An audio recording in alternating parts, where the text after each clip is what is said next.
अस्सलाम वालेकुम दोस्तों, की हाल चाल है। तुसीं देखते पैरशद अली टीवी ते मैं थोड़ा मेज़बान मुहम्मद गफार। सब तो पहले चैनल सबसक्राइब कर लो, बैल आइकन दा बटन दबा लो। हर आने वाली वीडियो तुहानूं पहुँचे हो तुसीं वेखो। रोज़ की निस्बत इंशाल्लाह बा फजले खुदा चंगे चंगे जानवर तुहाडे वास्ते नीली दे कढ़ के लैके आई दे ने। अल्लाह दे हुक्म नाल ए झोटी दी वीडियो कल पाई सी, बकाया इंशाल्लाह लाइव च आई तुहानूं तुहाड़ियां अखां दे सामने वहावांगे, क्योंकि कोई बंदा ना कहे भी पता नहीं दुध ज़्यादा दसी जाते हैं घट है। 2 टाइम 3 टाइम आन के कोई मौके ते चोवे। हाई साहब का कहना बिल्कुल कोई एतराज़, कोई वादा घाटा, कोई गलबात नहीं इंशाल्लाह, क्योंकि बहुत ही माशाल्लाह अच्छे बंदे ने। क्योंकि कोई जिहड़ी गल करते हैं सच्ची करते हैं, इस कोई वादा घाटा नहीं करते। लैना देना बरात दा हुंदा इंशाल्लाह, फिर भी सौदा नाल नसीब दे हुंदा। यह तुहाडे सामने इंशाल्लाह चुआई होनी। कट्टा गया लग मगर ये कट्टा बिल्कुल चिट्टी दी अख है माशाल्लाह। हर शै कैमरे की नज़र है अल्लाह के हुक्म नाल। वेख थान मायनू बड़ा ही प्यारा लड्डुआं वर्गा है लगा बिल्कुल। इत्थे हर शै तुहानूं असीं विखाउणी इंशाल्लाह। मेहनत ते कोशिश दे नाल इंशाल्लाह सारा ही निज़ाम अल्लाह दा बदलदा बिल्कुल इंशाल्लाह। ते अल्लाह ही निज़ामे कुदरत आ। लैना देना बरात दा कोशिश करी दी इंशाल्लाह। फड़ लो जो भी तुसीं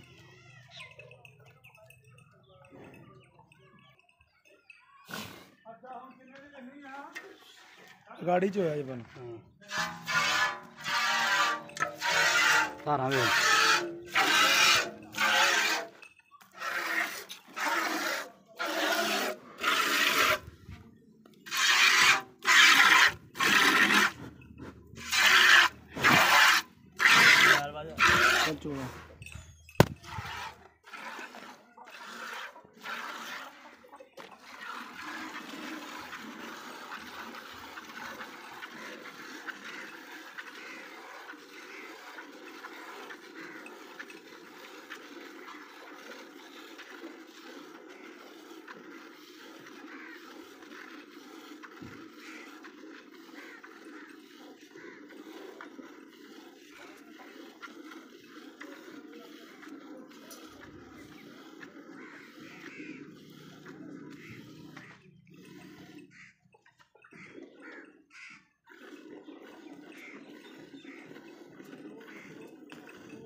सुना भाई ठीक माशा भाई ना बड़ा बाल्टा है 10 किलो का बाल्टा तो वेलो अद्धा करता माशाल्लाह। चलो जी चो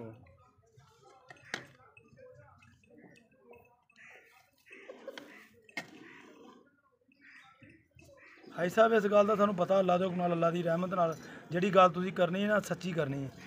जिन्नियां भी माल गया तुहाडे थ्रू अल्लाह दे हुक्म नाल कितों भी लांभा नहीं आया। इस गल का असीं समझदे हां सारी गलबात ते इंशाल्लाह। ये हुण 14 किलो दस्सिया ना 15 किलो हो सकता 13 किलो नहीं होंदा। भाई साहब मैनू पता इस गल का, तुहानू दस्सण की जरूरत ही नहीं। मैनू तो पूरा मैनू तो पता तुहाडा।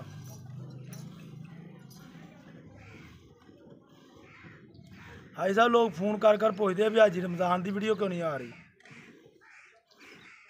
तो मैं दस्सिया मैं पहलना ज़्यादा खरीदन लग पिया सी।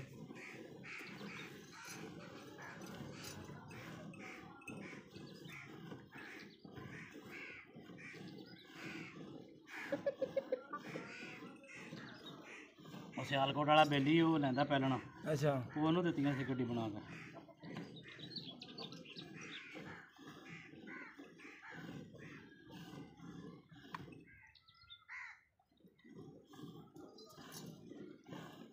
भाई साहब 6:30 हो गए ने, तो सुबह भी 6:30 बजे फिर चोलिए तो टाइम रख के तो फिर इन्ना ही दे देगी। इंशाल्लाह।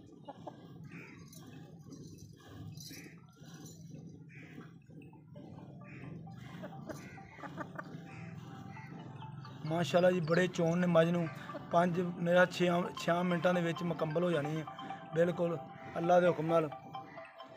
बकाया लेना देना बरात दा ये अल्लाह दे हुक्म नाल तुहानूं आई साहब कट्टे नूं छड्डदा जे।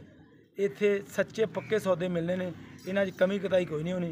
अज ही रमज़ान नूं तुसीं बड़े ही अच्छे तरीके नाल जानदे जे। ये अल्लाह दे हुक्म नाल ए वेख लो मझ दा कद, मझ दा कवाड़, मझ नूं दुੱਧ इन्हां मੱਝਾਂ ने इस तरह दुੱਧ आउंदा। ये नहीं भी बाजार रख के मੱਝਾਂ चवा के। ये अल्लाह दे हुक्म नाल कोई 3 दिन या 4 दिन चोवे होर चोल थोड़ा जा जिन्ना चिर हाजी साहब कहते मर्जी चोवे इंशाल्लाह वधी जाएगी, घटदी नहीं। बकाया तुहानूं पट्ठे वहाने ਜਿਹੜੇ हाजी साहब दे पट्ठे ने ते ये इंशाल्लाह उम्मीद करांगे ये वीडियो तुहाडे पसंद जरूर आएगी। हाजी साहब छੱਡ दिਓ कट्टा। हाजी साहब किन्ने दा बाल्टा? ये 10 किलो वाला 10 किलो वाला बाल्टा जी। 8 किलो दुੱਧ पक्का 8 बिल्कुल 8 ना लाओ 7 लाओ ते बकाया आ भी हाँ ਅਸੀਂ 7 ਦੱਸਿਆ 7 दस्सिया आ नचोड़ 7 दस्सिया। आ दुੱਧ ਵੇਖ ਲਓ ਬੱਚੇ ਨੂੰ ਬਿਲਕੁਲ ਛੱਡਿਆ। ਬੱਚੇ ਨੂੰ ਛੱਡਿਆ ਕਿਉਂਕਿ ਬੱਚੇ ਤੋਂ ਇਲਾਵਾ ਨਚੋੜ ਦੁੱਧ 7 ਕਿਲੋ ਟਾਈਮ ਦਾ ਦੱਸਿਆ। ਇਹ ਤੁਸੀਂ ਵੇਖ ਲੈਣਾ ਬਾਲਟਾ ਵੀ ਕਿੱਡਾ ਇਹ ਬਾਲਟਾ ਹੈ। ਇਨਸ਼ਾਅੱਲਾ ਉਮੀਦ ਕਰਾਂਗੇ ਇਹ ਵੀਡੀਓ ਤੁਹਾਡੇ ਪਸੰਦ ਆਏਗੀ। ਇਸ ਤਰ੍ਹਾਂ ਦੇ ਪੱਠਿਆਂ ਤੇ ਮਾਸ਼ਾਅੱਲਾ ਦੇ ਰਹੀ ਹੈ ਲੈਣਾ ਦੇਣਾ ਬਰਾਤ ਦਾ। ਇਨਸ਼ਾਅੱਲਾ ਮਿਲਦੇ ਅੱਛੀ ਔਰ ਬਿਹਤਰੀਨ ਵੀਡੀਓ ਨਾਲ। ਅੱਲਾ ਨਿਗਹਿਬਾਨ। पाकिस्तान जिंदाबाद, पाक आर्मी जिंदाबाद।